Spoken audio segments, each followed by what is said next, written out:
রাসূল সাল্লাল্লাহু আলাইহি ওয়াসাল্লামের মন ভালো না। বলেন তো কি ভালো না? মন ভালো না। কেন ভালো না জানেন?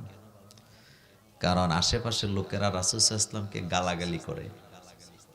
গালির নমুনাগুলিও ভালো না। কেউ বলে মুহাম্মদ সাল্লাল্লাহু আলাইহি ওয়াসাল্লাম তো এত তার জন্মের আগেই বাপেরে খাইয়া ফেলাইছে। নাউজুবিল্লাহ কোন। কেউ বলতেছে মুহাম্মদ তোমার নাম নেওয়ার মতো লোক পৃথিবীতে নাই, কারণ তোমার তো কোনো ছেলে সন্তান নাই, এটি মরে গেছে। মনোযোগ আছে আপনাদের? কেউ বলতেছে মুহাম্মদ তুমি লেজ কাটা। আর রাসূল সাল্লাল্লাহু আলাইহি ওয়াসাল্লামের কাছাকাছি যারা ছিল তারা বলতেছে মুহাম্মদের রব মুহাম্মদকে ভুলে গেছে। কে ভুলে গেছে? মুহাম্মদের রব মুহাম্মদকে, যার কারণে তার দুঃখ দুর্দশা কষ্ট দূর হয় না। রাসূল সাল্লাল্লাহু আলাইহি ওয়াসাল্লাম মন খারাপ করছে এবং তারা বললেন যে একটা সময় আসবে মুহাম্মদ, তোমার নাম নেওয়ার মতো লোক পৃথিবীতে আর থাকবে না। মনোযোগ আছে না আপনাদের? আচ্ছা, রাসূলুল্লাহ সাল্লাল্লাহু আলাইহি ওয়াসাল্লামকে আল্লাহ পাক সান্ত্বনা দেওয়ার জন্য দুইটা সূরা নাযিল করেন একসাথে। সুবহানাল্লাহ কোন। একটা হলো সূরাতুদ দুহা, আরেকটা হলো সূরাতুল আলাম নাশরাহ লাক। আমার কলেজের ভাইয়েরা, প্রথম অবস্থায় কাফেররা রাসূলুল্লাহকে লেজ কাটা বললেন। লেজ কাটা বলার কারণ ছিল তারা দেখলেন মুহাম্মদ সাল্লাল্লাহু আলাইহি ওয়াসাল্লামের কোনো ছেলে সন্তানেরা বেঁচে নাই, সবাই মরে গেছে। আরবের লোকদের মধ্যে একটা কুসংস্কার ছিল তখন, যেটা আমাদের দেশে এখনো আছে। আমরা মনে করি যার ছেলে সন্তান থাকে না তার বংশ রক্ষা হয় না। এজন্য আমরা ম্যাক্সিমাম সময় বলে থাকি বংশ রক্ষা করতে হলে ছেলের দরকার। এমন চিন্তা ভাবনা আমাদের মাথায় আছে না? নাই। তারা বললেন মুহাম্মদ তোমার নাম নেওয়ার মতো লোক পৃথিবীতে থাকবে না, তুমি লেজ কাটা। আল্লাহ পাক বিশ্বনবীকে জানায় দিলেন ইন্না আ'তাইনাকাল কাউসার ফাসাল্লি লিরাব্বিকা ওয়ানহার ইন্না শানিআকা হুয়াল আবতার। এই সূরার শেষের অংশে যে আল্লাহ বললেন নবী গো, আপনাকে যারা লেজ কাটা বলে তারাই নিজেরাই লেজ কাটা, তাদের নাম নেওয়ার মতো লোক পৃথিবীতে থাকবে না, কিন্তু আপনার নাম কিয়ামত পর্যন্ত নেওয়ার মতো লোকের অভাব থাকবে না। আপনি বলবেন হুজুর এটা কিভাবে সম্ভব? এবার খেয়াল করেন, আবু জাহিল, আবু লাহাব, উতবা, শাইবা, মুগিরা, আবু লাহাবরা রাসূলুল্লাহকে এই কথা বলতো যে তুমি তো লেজ কাটা, তোমার নাম নেওয়ার মতো লোক দুনিয়াতে থাকবে না।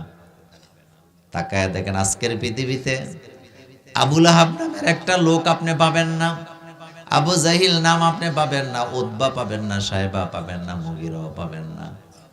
এমনকি তাদের জন্য দোয়া করে এমন মানুষ আপনি খুঁজে পাবেন না। কিন্তু সারা পৃথিবীতে সমস্ত মানুষের মুখে মুখে রাসূলুল্লাহর নাম আছে না? না। ইন্না শানিয়াকা হুয়াল আবতার। ও মুহাম্মদ সাল্লাল্লাহু আলাইহি ওয়াসাল্লাম, ও নবী আমার, আপনাকে যারা লেজ কাটা বলে তারা নিজেরা লেজ কাটা, তারা আমার জমিন থেকে হারায় যাবে, তাদের নাম নেওয়ার মতো লোক পাবেন না। কিন্তু আপনার নাম নেওয়ার মতো লোক সারা পৃথিবীতে অভাব হবে না। আমাদের বাংলাদেশে 5 লক্ষ মসজিদ আছে, পৃথিবীতে অনেক বড় সুরে, পুরা পৃথিবীর হিসাব না, শুধু বাংলাদেশে একটু হিসাব করেন। বাংলাদেশে মসজিদ আছে 5 লাখ। কয় লাখ? 5 লক্ষ মসজিদে আজান হয় প্রতিদিন 25 লাখ। কথা বুঝেননি আপনারা? হিসাব করেন। মসজিদ আছে কয় লাখ? 5 লাখ। তো 5 25-এ মানে 25-এ 5-এর যদি আপনি 5 দিয়ে গুণ দেন কত হয়? প্রতিদিন আজান হয় কয় বেলা? 5 বেলা। তো 5 লক্ষ মসজিদে আজান হয় 25 লক্ষ বার। সুবহানাল্লাহ কোন। শুধু আজানের হিসাব করতেছি। তো আজানে, প্রতি আজানে রাসূলুল্লাহর নাম নেওয়া হয় 2 বার। কয়বার? তো 25 লক্ষ আজানে, শুধু আজানে বাংলাদেশে রাসূলুল্লাহর নাম নেওয়া হয় 50 লক্ষ বার। বাংলাদেশে নামাজি মুসল্লি যদি থাকে 10 কোটি, কয় কোটি? 10 কোটি লোকেরা ফজরের নামাজের শেষ বৈঠকে, সুন্নতের শেষ বৈঠক যেটা আপনারা বলেন, সুন্নত নামাজের বৈঠকের মধ্যে রাসূলুল্লাহর নাম নেওয়া হয় 2 বার। আবার ফরজ নামাজে নেওয়া হয় 2 বার। যোহরের নামাজের সুন্নতের মাঝখানের বৈঠকে 2 বার, শেষ বৈঠকে 2 বার। ফরজ নামাজে মাঝখানের বৈঠকে 2 বার, শেষ বৈঠকে 2 বার, আবার সুন্নতের পিছে 2 বার। এভাবে করে প্রত্যেক নামাজে যখন দুরূদ পড়ি, তাশাহুদ পড়ি, রাসূলুল্লাহর নাম 2 বার 2 বার যদি হিসাব করেন, কোটি কোটি বার মুহাম্মদ সাল্লাল্লাহু আলাইহি ওয়াসাল্লামের নাম শুধু বাংলাদেশে আছে না? না। একটা চিৎকার দিয়ে বলেন আল্লাহু আকবার। আরো জোরে বলেন আল্লাহু আকবার। শুধু ছোট্ট একটা দেশ বাংলাদেশের মধ্যে রাসূলুল্লাহর নাম কোটি কোটি বার প্রতিদিন নেওয়া হয়। এইভাবে করে সারা পৃথিবীতে রাসূলুল্লাহর নাম আছে না নাই? আবু জাহিলের নাম আসেনি? আবু লাহাবের নাম আসেনি? উতবা সাইবাদের নাম আসেনি? আল্লাহ পাক তার হাবিবকে বলছেন, ইন্না শানিয়াকা হুয়াল আবতার। নবী গো, আপনার সন্তান, ছেলে সন্তান আমি ইচ্ছা করে রাখি নাই, কারণ আপনার সন্তান তো নবী হওয়া লাগবে। এজন্য আমি আপনার নবুয়তের লাইনটাকে কেটে দিলাম। আপনার পরে আর কোনো নবী নাই। যদি আপনার সন্তান বেঁচে থাকে, লোকেরা ফিতনা ছড়াইতে পারে, এই জন্য আমি আল্লাহ নিয়ে গেছি। কিন্তু আপনার রুহানি সন্তানের অভাব পৃথিবীতে নাই। কিয়ামত পর্যন্ত বাড়ে নাকি কমে? তো রাসূলুল্লাহকে সান্ত্বনা দেওয়ার জন্য আল্লাহ পাক সূরা আলাম নাশরাহ লাকা সদরাক নাজিল করলেন। এবার আসেন আল্লাহ পাক প্রথম আয়াতে কি বলতেছেন? আলাম নাশরাহ লাকা সদরাক। নবীকে আল্লাহ প্রশ্ন করে জিজ্ঞেস করতেছেন, আলাম নাশরাহ লাকা সদরাক, নবী আমি কি আপনার সিনাটাকে প্রশস্ত করে দেই নাই? আমি কি আপনার সিনা উন্মুক্ত করে দেই নাই? তার অর্থ হলো, নবী গো, আমি কি আপনাকে সাহসী বানাই নাই ইসলামের জন্য? ইসলামের কাজ করতে যে সাহস লাগে, ইসলামের কাজ করার জন্য বুকের পাটায় যে সাহস লাগে, এই সাহস আপনার সিনার ভিতরে আমি আল্লাহ দিয়েছি। জোরে সুবহানাল্লাহ। আমাদের বাংলাদেশের মুরব্বীরা একটা কথা বলে, শুধু ইলিম থাকলে হবে না, হেলেমও লাগে। এ কথা বলেনি আপনাদের এলাকায়? মুরব্বীরা বলে না, এলেম মানে জ্ঞান, হেলেম মানে সাহস। কথা ঠিক নেই? শুধু জ্ঞান থাকলে হবে না, সাহসও কি লাগে। যেমন দেখবেন, দেওবন্দ থেকে পাশ করে আইছে, হাটাজারি থেকে পাশ করে আইছে, অথবা বড় কোনো মাদ্রাসা থেকে লেখাপড়া করছে, ইউনিভার্সিটি থেকে করছে, কিন্তু হেলেম নাই, মানে সাহস নাই। ওনারে যদি আপনি মসজিদের মিম্বরে উঠায়া দেন জুমার নামাজ পড়ার জন্য, খুতবা পড়ার জন্য, 2 পা কাঁপাকাঁপির সম্ভাবনা আছে না নাই? হাত কাঁপতাছে, জ্ঞানের কিন্তু অভাব নাই, বিদেশ থেকে পড়ে আইছে, কিন্তু খুতবা পড়তারে না, হাত এমনি কাঁপে, আছে না? পাও কাঁপে, আছে না নাই? কি নাই? হেলেম নাই। আবার কোন রকমে কারিয়ানা পাস করছে, কিন্তু হেলেম আছে।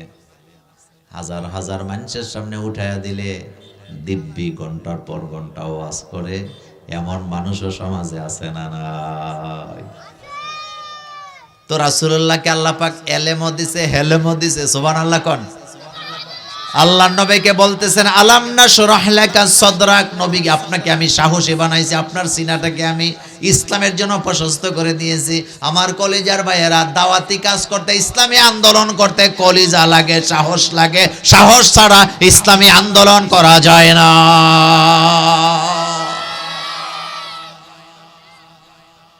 বিশ্ব রোডের টায়ার একটা বাস্ট হয়েছে, এতে দৌড়তেছে 3 দিন, না জানি পিছন দিয়ে কি আইয়ে নাকি 1 কিলোমিটার দৌড়ে যায়, পেছনে ফিরে লোকদের জিজ্ঞাসা, ভাই দেখেন তো অনেক কি হয়েছে।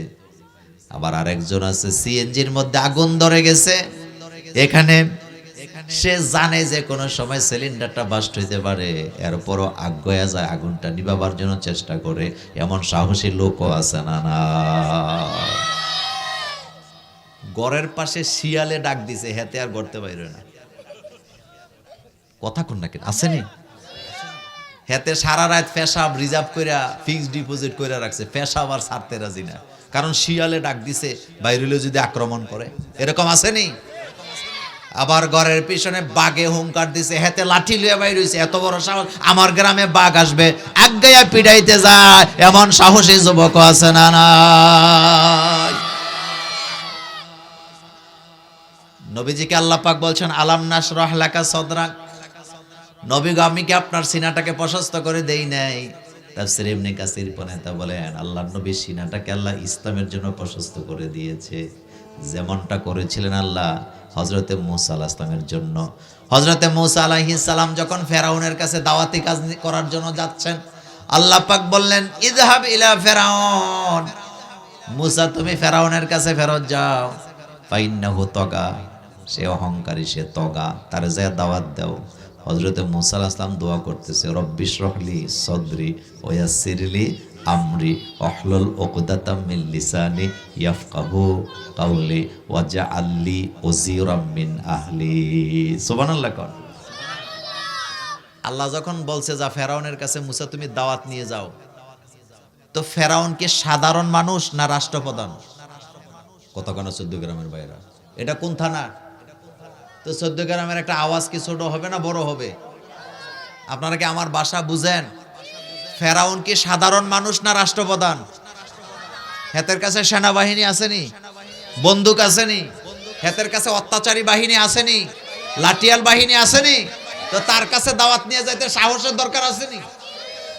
তো মূসা আলাইহিস সালাম তো এইটাই বলতেছে রব্বিশরাহলি সদরি, আল্লাহ আপনি আমার সিনাকে প্রশস্ত করে দেন, ওয়াসিরলি আমরি, আমার কাজটাকে আপনি সহজ করে দেন, ওয়াহলুল উকদাতাম মিন লিসানি, আমার জবান আমার কথাগুলোকে আপনি স্পষ্ট করেন, ইয়াফকাহু কাওলি, যাতে মানুষকে আমি সহজে বুঝাইতে পারি।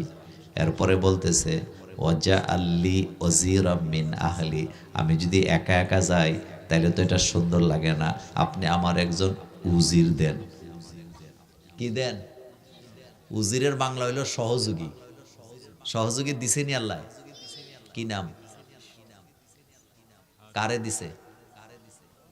আপনার এলাকার যা ঠ্যাং নাই, হাত নাই, পাও নাই, এরকমের লোকেরে দিছে না, হারুন আলাইহিস সালাম। বলেন কাকে দিছে?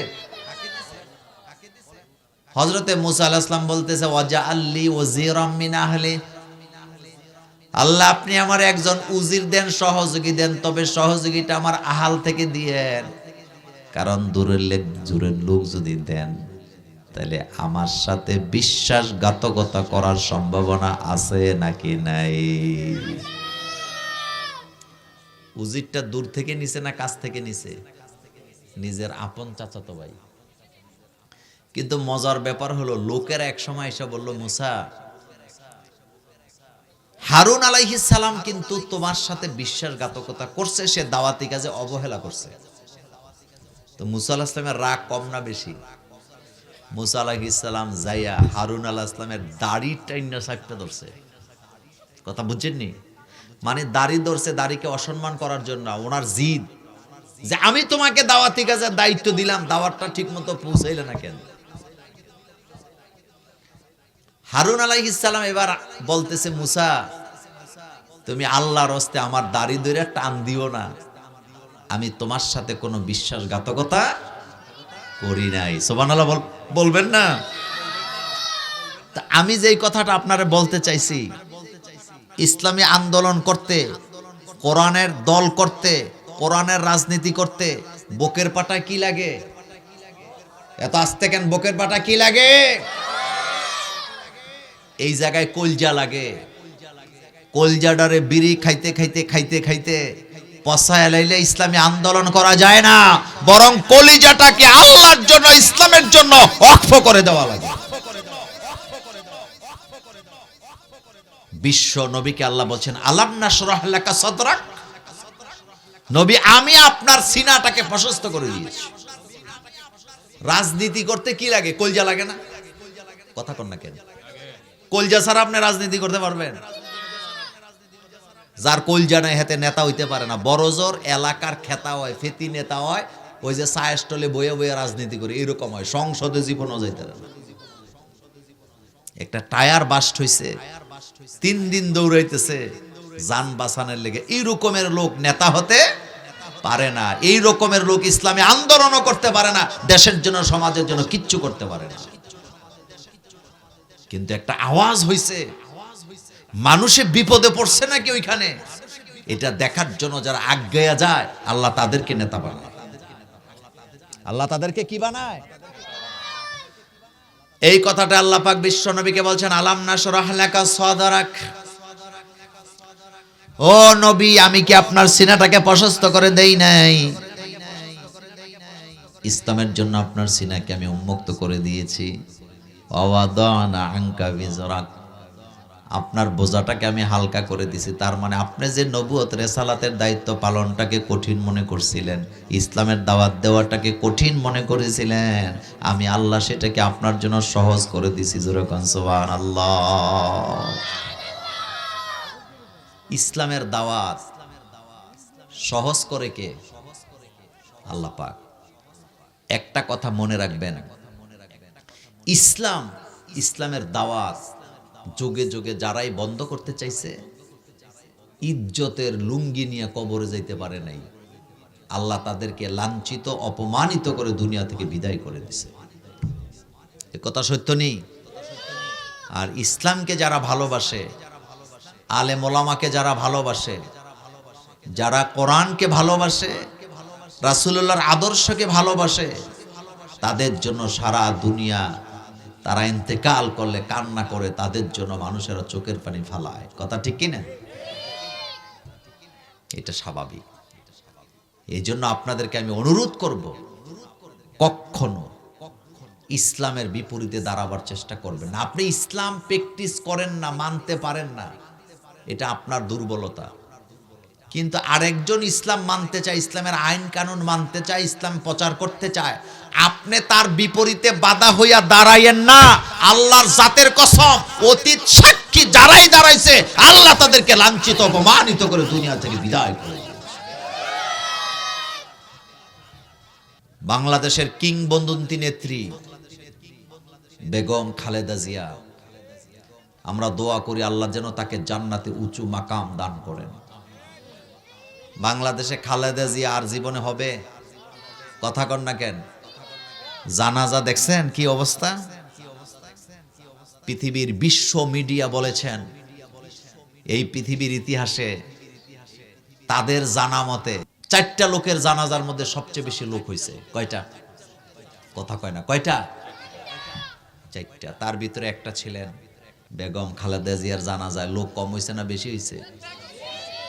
এত বড় জানাজা বাংলাদেশে। আর বাংলাদেশের বিজ্ঞ আলেমরা তার জানাজায় গিয়েছে, তার লাশকে তারা কাঁধে নিয়েছেন। মিজানুর রহমান আজহারের মতো জনপ্রিয় স্কলার, যাকে সারা দুনিয়া চিনে, বেগম জিয়ার লাশ কাঁধে নিছেনি। শায়েখ আহমদুল্লাহ জানাজা গেছেনি? গেছে। মামুনুল হক সাহেব গেছেনি? গেছে। ইসলামী দলের সকল আমিররা কি গেছেন? এই যে তারা লাশ কাঁধে নিলেন, খালেদা জিয়ার জানাজার লাশ, আপনি কি চিন্তা করছেন যে কেন নিছে? একটাই কারণ, খালেদা জিয়া জীবনে কোনোদিন আলেমদেরকে জঙ্গি বানাবার নাটক সাজায় নাই। খালেদা জিয়া ইসলামের বিপক্ষে যায়, জীবনে একটা বক্তব্য তিনি দেন নাই।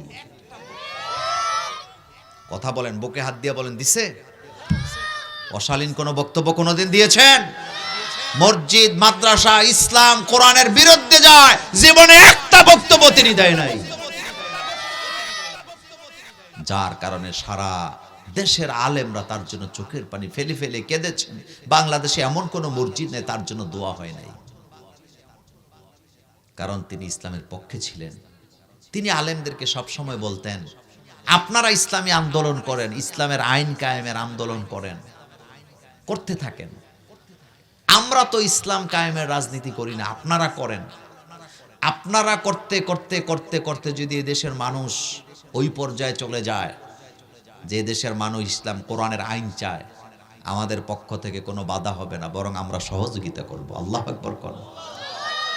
কি মানসিকতা, কি মন মানসিকতা লালন করতেন। এই জন্য তিনি দোয়া পাইছে। তার জন্য দোয়া ভাই জোর করে আদায় করা যায় না। আপনি যদি আমার একটা পিস্তল ধরে যদি বলেন, এই মোল্লা ভাই দোয়া কর, তা আমি দোয়া কি এই জায়গা থেকে করব না এই জায়গা থেকে করব? এখান থেকে করব, এখান থেকে আসবে না। আর আপনি যদি আমার সাথে ভালো আচরণ করেন, দোয়া চাইতে হবে না। আপনি দোয়া চাওয়ার আগে কলিজা ভরা দোয়া আছে, কথা ঠিক কি না? আল্লাহু আকবার। বেগম জিয়ার জানাজার ইমামতি করছেন কে? বাইতুল মুকাররমের খতিব। তিনি শুধু বাইতুল মুকাররমের খতিব না, তিনি লক্ষ লক্ষ আলেমের ওস্তাদ, শেখুল হাদিস আল্লামা আব্দুল মালিক হাফিজাহুল্লাহ। তিনি জানাজায় ইমামতি করেছেন। এ যাবৎকালে গত 30 বছর যাবৎ বাংলাদেশে যেগুলা বাইতুল মুকাররমের খতিব হইছে, সবগুলা দালালি করে হইছে। একমাত্র আলেম অতীতে ওবায়দুল হক সাহেব ছিলেন, মরহুম মকবুল। আমরা দোয়া করি আব্দুল মালিক সাহেবের হায়াতকে যেন আল্লাহ লম্বা করে দেন। তিনি মিম্বরে দাঁড়ায় হক কথা বলতে কাঁপে না, জানাজায় দাঁড়ায়ও কথা। সাংবাদিকেরা জানাজার সামনে যাইয়া ছবি তুলতেছে নামাজের, উনি বলতেছে নামাজের সময় এটা তো দোয়া, কোনো ছবি টবি তোলা হবে না। এ কথা বলতে কি সাহস লাগে না? বলেন কি লাগে? এটা আল্লাহ বলছেন, আলাম নাশরাহ লাকা সাদরাক। নবী, আমি কি আপনার সিনাটাকে ইসলামের জন্য প্রশস্ত করে দেই নাই? এজন্য আপনি হাজার মামলা সাজান, হাজার অস্ত্র ত্যাগ করেন, যারা কোরআনের আন্দোলন করে, কোরআনের কথা বলে, আপনি তাদের কণ্ঠকে স্তব্ধ করে দিতে পারবেন না। কারণ সাহস মুখে থাকে না, সাহস কোন জায়গায় থাকে?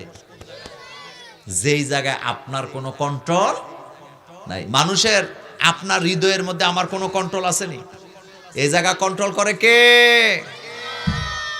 আল্লাহ পাক। আমার কলেজার ভাইয়ারা, এই কথাটা আল্লাহ পাক বলছেন, আলাম নাশরাহ লাকা সাদরাক ওয়া ওয়াদানা আনকা বিজরাক আল্লাযী আনকাদা যাহরাক। নবী, আমি কি আপনার বোঝাকে হালকা করে দেই নাই? যেই বোঝা আপনি বহন করছিলেন কাদের উপরে ছিল। নবী, আপনি ভাবছেন আপনার নাম নিশানা তারা মুছে দিবে, কিন্তু তারা সেটা পারবে না। ওয়ারাফা'না লাকা যিকরাক, সারা দুনিয়া আপনার জিকির চলবে। আমি আল্লাহর জিকির হবে যেখানে, আপনি নবীর জিকিরও হবে সেখানে। সুবহানাল্লাহ বলবেন না? বলেন তো 14 গ্রামের ভাইয়েরা, আল্লাহর নাম যেখানে আছে, রাসূলুল্লাহর নাম অটোমেটিক সেখানে আছে নাকি নাই? আপনাদের মসজিদের ইমাম সাহেব যদি বলে আমি আপনাদের ইমাম, আমি মুসলমান, তবে আমি লা ইলাহা ইল্লাল্লাহ এতটুকু মানি, মুহাম্মাদুর রাসূলুল্লাহ মানি না, উনি কি মুসলমান না কাফের হবে? আল্লাহর নাম যেখানে আছে রাসূলের নাম বোধহয় সেখানে নাই। ওয়ারাফা'না লাকা যিকরাক। রাসূলুল্লাহর আদর্শ দেখে লোকেরা দলে দলে মুসলমান হচ্ছে। সুবহানাল্লাহ কোন। এই যে ভারতের মহারাষ্ট্রে গত 4-5 দিন আগে এক পরিবারের 32 জন একসাথে কালিমা পড়ে মুসলমান হয়েছে।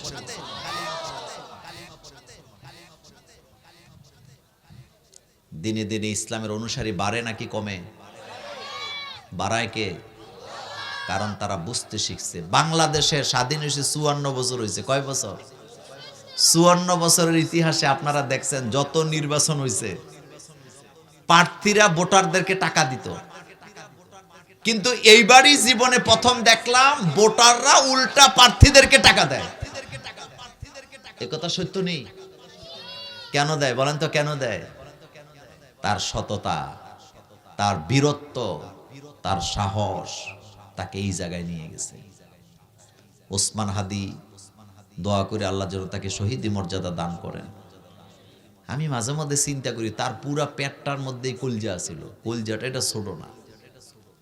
এজন্য যারা আমার সামনে বসে আছেন, একটা কথা বলি, আপনি কলিজা যতই ছোট করেন, হায়াত যদ্দুর নিয়ে আইছেন, একদিনও বেশি বাঁচতে পারবেন না। আর কলিজা যতই বড় করেন, একদিন আগে দুনিয়া থেকে আপনাকে কেউ সরায় দিতে পারবে না। আপনার রিজিক যতদিন দুনিয়াতে আছে, আপনি ততদিন রিজিক এখানে বক্ষণ করতে পারবেন। কারণ এই রিজিক নির্ধারণ করছে কে? আরো জোরে বলতে হবে কে? ঘরে ঘরে হাদি তৈরি করতে হবে। সাহসী মানুষ, বলেন কি মানুষ? বিতু মানুষ আমাদের কোনো প্রয়োজন নেই। বিতু হইতে হইতে এমন হওয়া হইছেন, আজান দিতে কইলেও কাঁপা শুরু করেন। আজান দিতেছেন, কার নাম নিতেছেন আপনি? তারপরে কাঁপতেছেন কেন? কারণ আপনি বিতু হইছেন, ট্রেনিং দেন নাই। সাহসিকতা ট্রেনিং দিতে হবে। এটা আমার কথা না, আল্লাহর কথা। আল্লাহ পাক বলেছেন ওয়ারফা'না লাকা যিকরাক। সারা দুনিয়াতে নবী 1 ইঞ্চি জায়গা খুঁজে পাওয়া যাবে না যেই জায়গা আমি আপনি মুহাম্মদ সাল্লাল্লাহু আলাইহি ওয়াসাল্লামের জিকির করা হবে না। সারা পৃথিবীর সমস্ত বিশ্ববিদ্যালয়গুলোতে রাসূলুল্লাহ সাল্লাল্লাহু আলাইহি ওয়াসাল্লামের আদর্শ নিয়ে পড়াশোনা করানো হয়। সুবহানাল্লাহ। রাসূলের আদর্শ নাই কোথায়? আমেরিকাতে এক মুসলিম নারী তার বাচ্চাকে হসপিটালে ভর্তি করছে হার্টের সমস্যা। কিসের সমস্যা?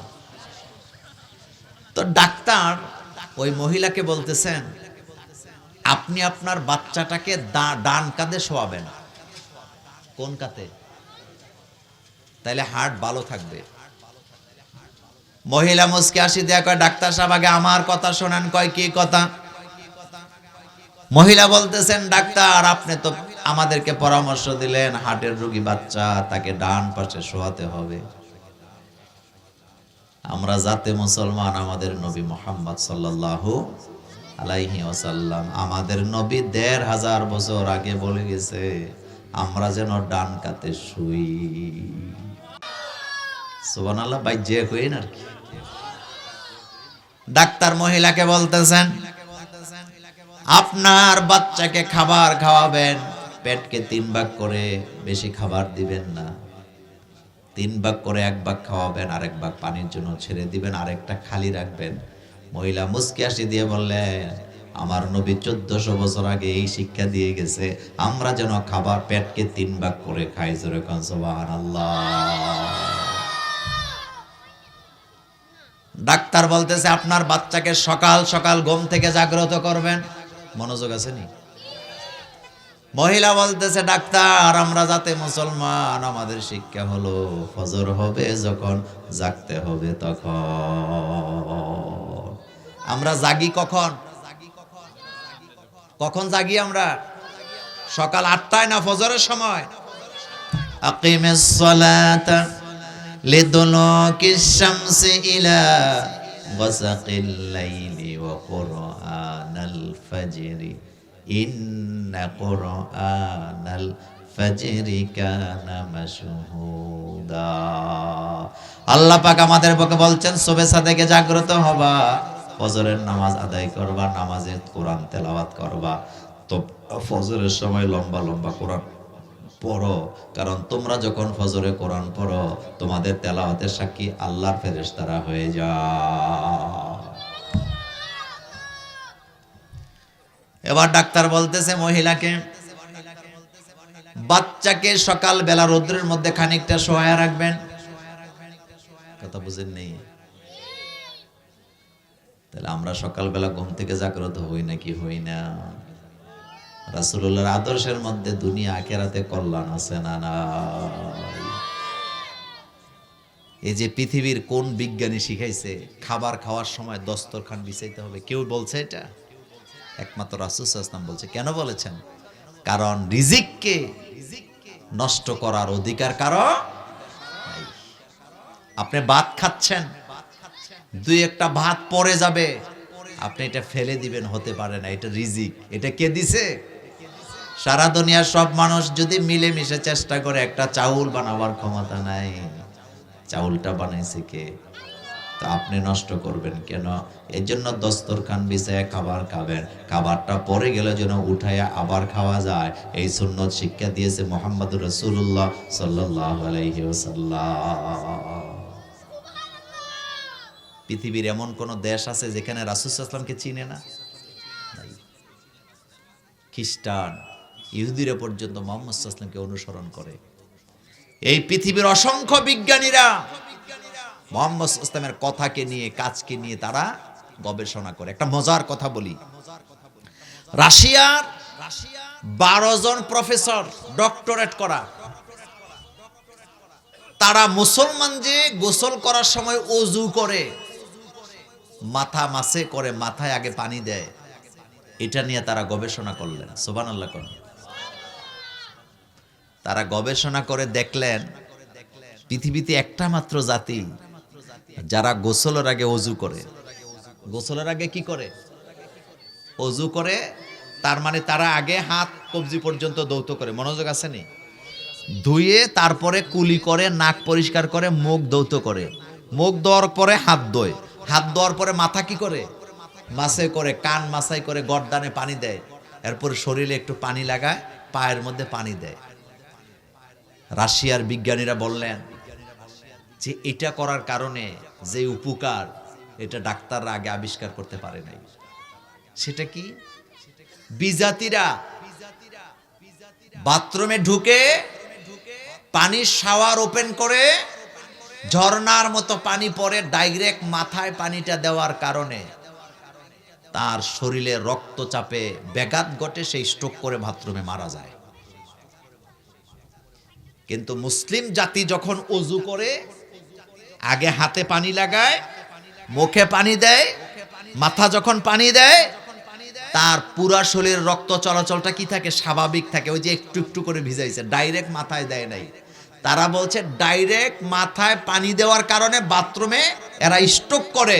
কিন্তু মুসলিম জাতিকে আল্লাহ এই জন্য হেফাজত করেন, কারণ তারা শরীরে ডাইরেক্ট পানি দেয় না, আগে হাতে দেয়, মুখে দেয়, নাকে দেয়, এরপরে মাথায় দেয়, এরপরে পায়ে দেয়, যার কারণে তারা বাথরুমে স্ট্রোক করে মারা যায় না। ইসলামের মধ্যে কল্যাণ আসেনি? আরো জোরে বলেন, আসেনি? এই কথাটা রাসূলকে বলছেন, ওরফানা লাকা যিকরাক। নবী সারা দুনিয়া আপনাকে খুঁজবে, সারা দুনিয়া আপনার জন্য পাগল হয়ে যাবে, কারণ আপনাকে এমন চরিত্র দিয়ে আমি দুনিয়াতে পাঠাইছি, আপনার মতো চরিত্রের বান আরেকটা লোক পৃথিবীতে খুঁজে পাওয়া। এরপরে নবীজিকে আল্লাহ পাক বলছেন, ফা ইন্না মাআল উসরি ইউসরা, ইন্না মাআল উসরি ইউসরা। নবী এখন খানিকটা দুঃখে আছেন, কষ্টে আছেন, পেরেশান হওয়ার কারণ নাই, মন খারাপ করার কারণ নাই, কারণ কষ্টের পরে আপনার জন্য সুখ বানায় রাখছে কে? একটা কথা মনে রাখবেন, পৃথিবীর প্রতিটা মানুষ তার দুঃখের পরে কি? সুখ। পেরেশানির পরে কি? সাকিনা, শান্তি। মনোযোগ আছে আপনাদের? আপনি একটা সময় কষ্ট করেন, পরবর্তীতে দেখবেন আল্লাহ আপনাকে সুখ দিবে।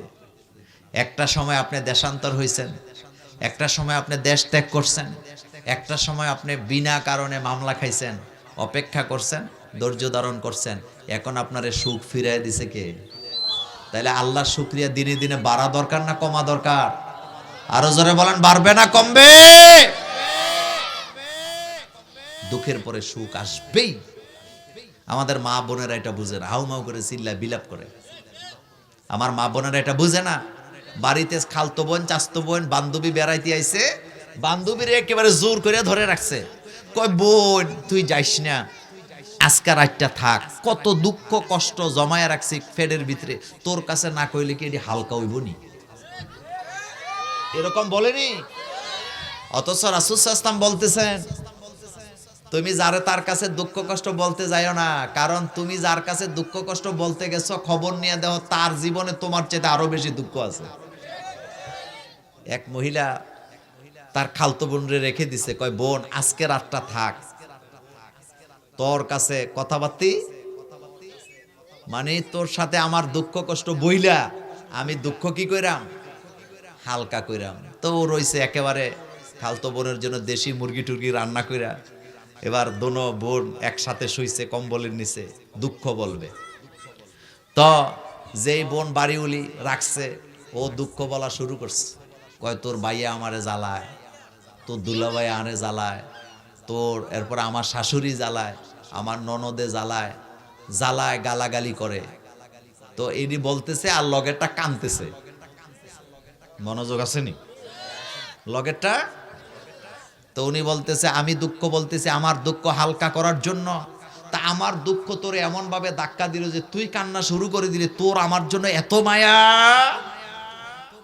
তুই যদি আমার খালতো বোন না হয়ে আপন বোন হইতি কত না ভালো ছিল, তুই আমার কষ্ট শুনে কান্দস।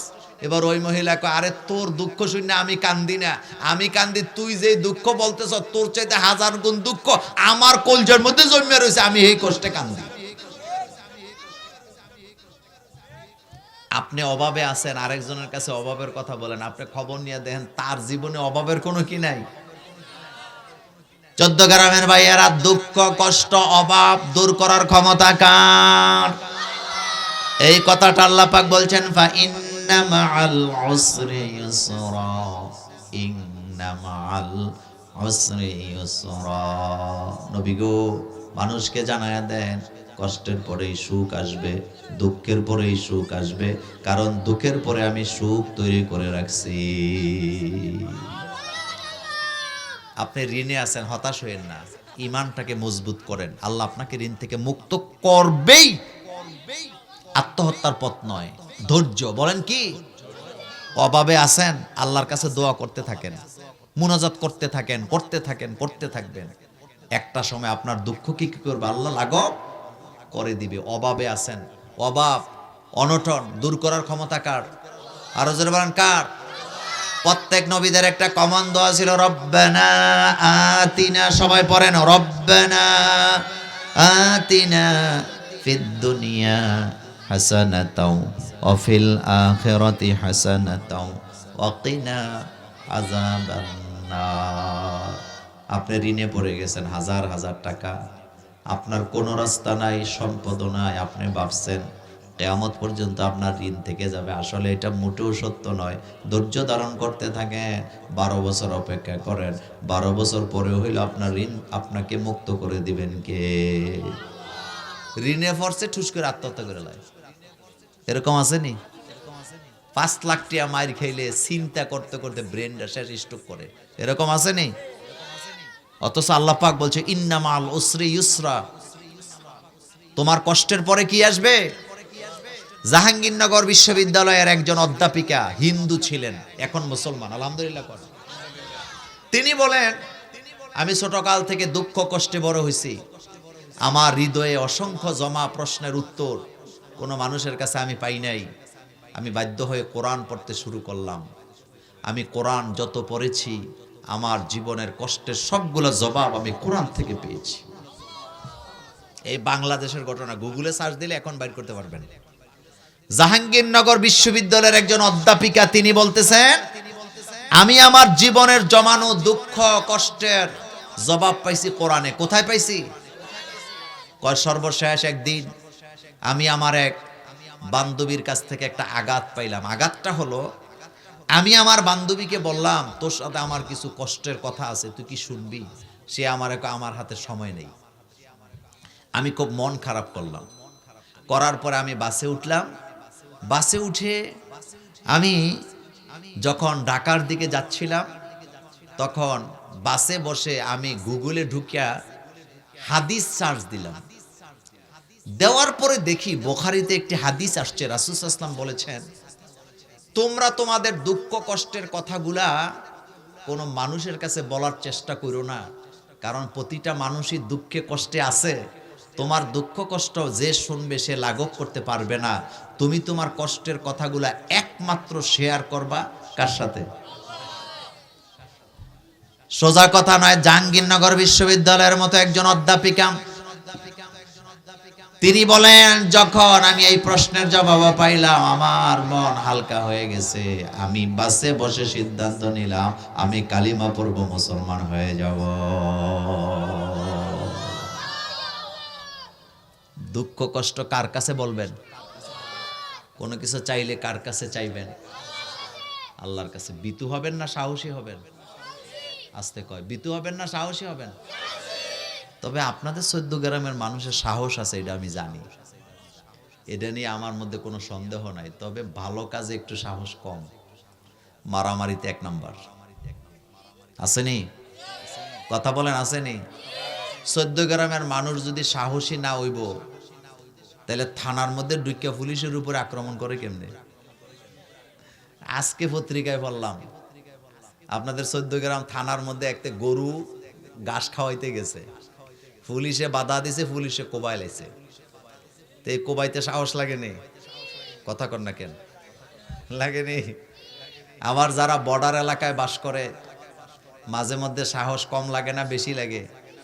বিজিবি বিডিআর সব দিকে ফাঁকি দিয়া মাল লইয়া বাংলাদেশে আয়া পড়ে, এরকম আসেনি? আমি কসবা এক এলাকায় মাহফিল করতে গেছি, বর্ডার এলাকায়। তো এক বাড়িতে আমারে বসাইছে, আমি ওই বাড়ির নমুনা দেখে ওনারে জিগেলাম, আপনি কি করেন? কয় হুজুর ব্যবসা করি। তা আমি কই আপনি কি ব্যবসা করেন? উনি আর বলে না, কয় ব্যবসা করি। তা আমি তো আর জানি না। মাহফিলে যখন ওয়াজ করতেছি, ওয়াজ করতে করতে কথা প্রসঙ্গে আমি যখন ওই যে গাজার ব্যবসা, এরপরে আরো কি কি আছে না, বেলেকের ব্যবসা, এটি নিয়ে কথা বলতেছি, নিচ থেকে পোলাপানে চিল্লায়, হুজুর আপনার ডান পাশে যেটা বসে আছে হেডাই এই ব্যবসা করে। পরে আমি ডান দিকে তাকায় দেখি ওই যেই ঘরে বসাইছে ওই লোক, এই লোক। তো এগুলা করতে সাহস লাগেনি? কথা কর না কেন? সাহস লাগেনি? এই সাহস দরকার নাই। আমাদের সাহস হবে কোরআনের জন্য, ইসলামের জন্য। বলেন কার জন্য? কার জন্য? কোরআনের জন্য, ইসলামের জন্য। আমরা এক দল হবে, এক কাতারে দাঁড়াবো। আল্লাহ যেন আমাদেরকে কবুল করেন, আমরা বলি আমিন।